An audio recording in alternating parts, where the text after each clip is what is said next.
Israel फिलिस्तीन के बीच चल रहे युद्ध की वजह से अब तक सैकड़ों लोगों की जान चली गई है। इस युद्ध की वजह से मची तबाही ने सबको हिलाकर रख दिया है।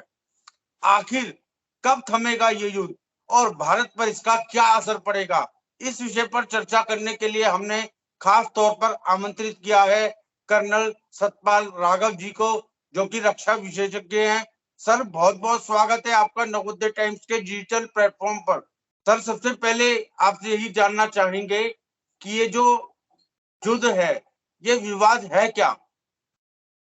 जी देखिए, ये विवाद आप देखें तो 1917 से ये विवाद चल रहा है और बाल्फोर जो घोषणा हुई थी वो ब्रिटिश ने की थी और उसके अंदर इजराइल को ये अस्तित्व में आने के लिए उनको ये इलाका दिया था। ये इलाका मुस्लिम बहुमूल्य क्षेत्र है।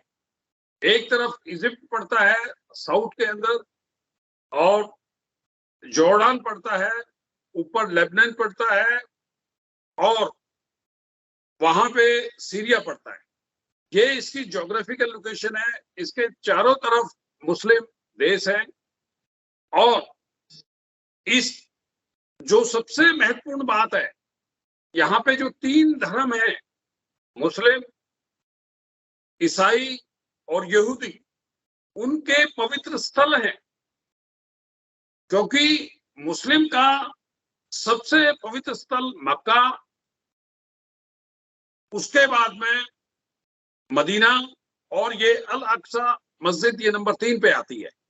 लेकिन मुस्लिम देशों का इसको पवित्र स्थल को बहुत ही अहम मानते हैं। नंबर 2, ईसाइयों का भी जो है वो ये यहाँ पे पवित्र स्थल है और तीसरा यहूदियों का भी ये पवित्र स्थल है। तो ये एक धार्मिक विवाद है और उसके अलावा जो है सुरक्षा की दृष्टि से जो पैलेस्टाइन है, जिसको फिलिस्तीन बोलते हैं, उनके अस्तित्व का सवाल है, जो कि एक मुस्लिम समुदाय से है और अरब कंट्री इसको पूरा सपोर्ट कर रहे हैं। जो अभी ये मैंने आपको बताया, अभी जो घटना हुई है उसके पहले भी काफी वॉर हो चुकी है। 6 डेज वॉर हो चुकी है जिसमें 1967 के अंदर हुआ था और इजराइल ने उसमें काफी विजय पाई थी।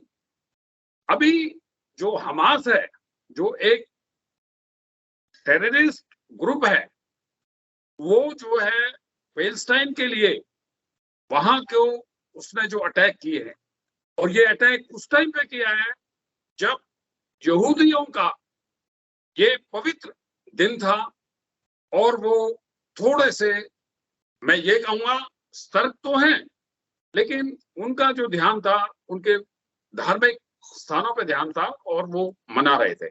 और ये जो अटैक है बहुत ही भयंकर और भीषण अटैक किया है, जिसमें काफी निर्दोष लोगों की जो जानें गई हैं और जो उन्होंने वेस्ट बैंक के अंदर जो किया है उन्होंने और गाजा पट्टी में जो किया है, वो अपने आप में एक बहुत ही दयनीय है। निर्दोष व्यक्तियों पे उन्होंने जो है वहां पे रॉकेट दागे हैं और ये सबसे बड़ा जो है अटैक हुआ है इजराइल के ऊपर। लेकिन इजराइल के लोगों ने, उनके पॉलिटिकल हेड्स ने एक घोषणा की है कि हम इसका बदला लेंगे और उनको बताएंगे, और ये अभी युद्ध जारी है।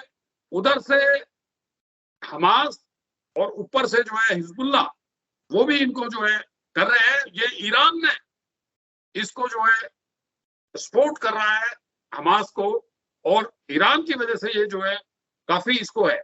और दूसरी नंबर 2, सऊदी जो अरबिया है, उससे इजराइल के बड़े अच्छे रिलेशन बन रहे थे, संबंध बन रहे थे।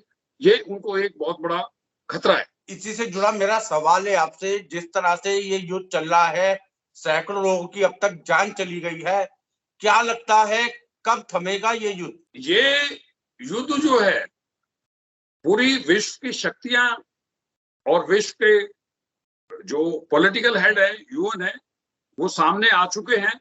लेकिन इजराइल को अगर आप देखें, उन्होंने हर वक्त अपने अस्तित्व के लिए बदला लिया है और इसको लोगों को उनको जवाब देना है, उनके नेतन्याहू साहब को, उनके प्रेसिडेंट साहब को उनका जवाब देना है पब्लिक को, तो वो बदला लेके छोड़ेंगे। और लेकिन अभी जो है उन्होंने पूरा अपना जो है सैनिक बल 1 लाख के करीब डिप्लॉयड किया है और रिजर्व जो उनके सैनिक हैं उनको भी बुला लिया है और जितने भी विश्व के अंदर उनके जो नागरिक हैं उन्होंने भी स्वयं इच्छा दिखा के वे वापस रिटर्न कर रहे हैं और देश की रक्षा के लिए, क्योंकि इजराइल के लिए अस्तित्व का मामला है। क्योंकि जिस तरीके से ये युद्ध चल रहा है इसमें जो विश्व है उसका स्टैंड क्या है? अमेरिका ने निंदा की है, फ्रांस ने भी निंदा की है, ब्रिटेन ने भी निंदा की है, यूरोपियन कंट्री ने, वेस्ट ने निंदा की है।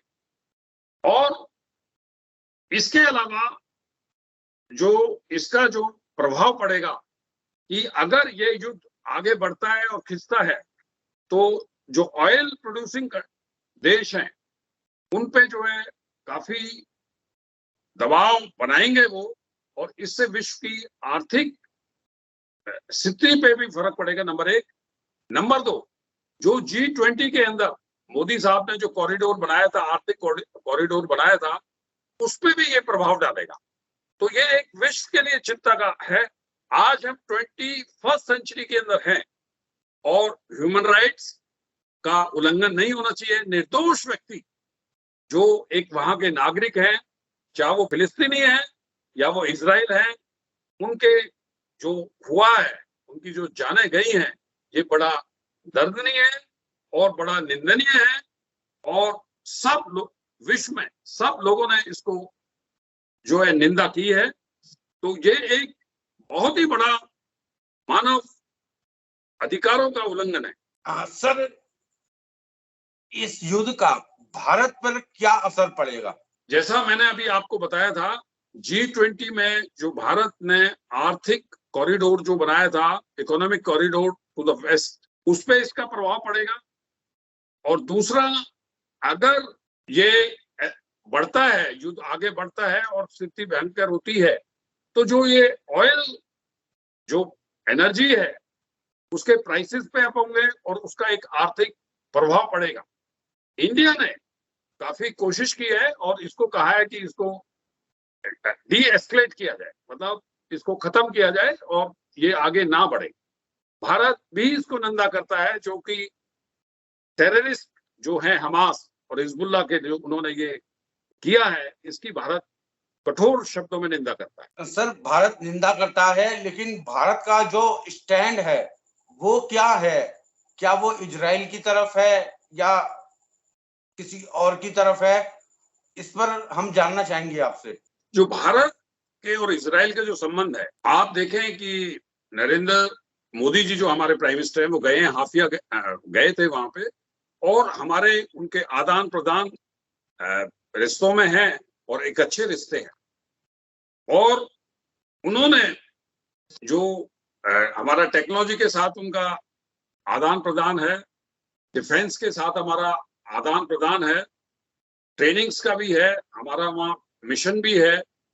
जो लोग वहां पे गए हैं, जो इजराइल के वहां पे जो गए हैं, जो हमारी सेना की जो एक टुकड़ी है 40 व्यक्तियों की है, 40 सोल्जर्स की है, तो हमारे रिलेशन उनके साथ बहुत अच्छे हैं। लेकिन भारत हमेशा की तरह एक स्टैंड लेता है जो एक विश्व के अंदर जो भारत की इमेज है और करेक्ट लाइन पे जो न्याय जस्टिस के लिए उसके लिए स्टैंड लेता है। तो भारत जो है इसमें जो कहा है, जो व्यक्तित्व आया है हमारे पॉलिटिकल व्यक्तियों का, उन्होंने इसको निंदा की है और हम इजराइल के साथ हैं। और हम विश्व में भी कहीं पे भी टेररिज्म है या मिलिटेंसी है, भारत उसका विरोध करता है और भारत उन लोगों के साथ खड़ा है जहां की मानव अधिकारों की रक्षा की जाती है। सर, एक अंतिम सवाल मेरा आपसे, जो आतंकी संगठन हमास है, जिस तरह से युद्ध चल रहा है, सैकड़ों लोगों की जान चली गई है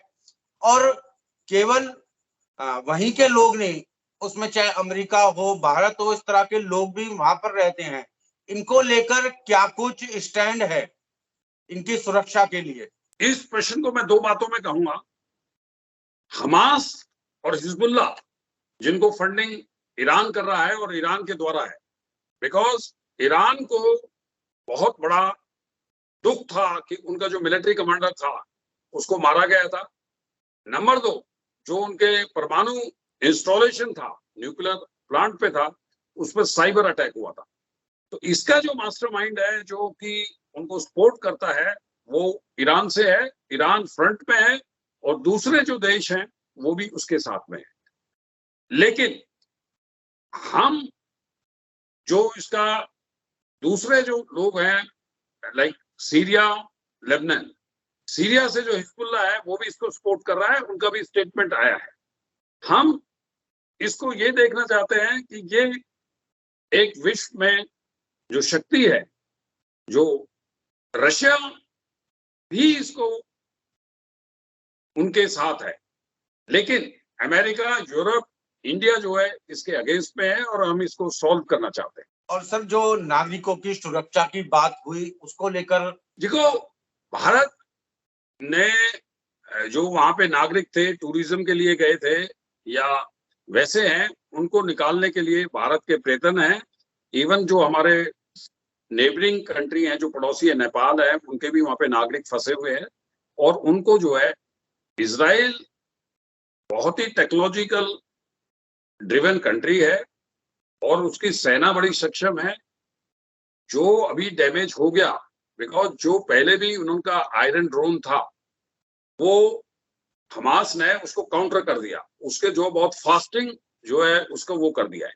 लेकिन इजराइल एक सेफ पैसेज बना के, अभी स्थिति वहां कंट्रोल में है अभी, लेकिन वहां से उनको बड़ा सेफ निकालेगा। हमारी हमेशा से ये देश की और गवर्नमेंट की पॉलिसी है कि हमारे नागरिकों को कोई नुकसान ना पहुंचे, उनको वहां से निकाल के लेके आएंगे, सेफ लेके आएंगे। और उनको वहां पे जो भी लोग हैं, जो भी नागरिक हैं, उनको इजराइल के गवर्नमेंट पे, उनकी क्षमता पे पूर्ण विश्वास है।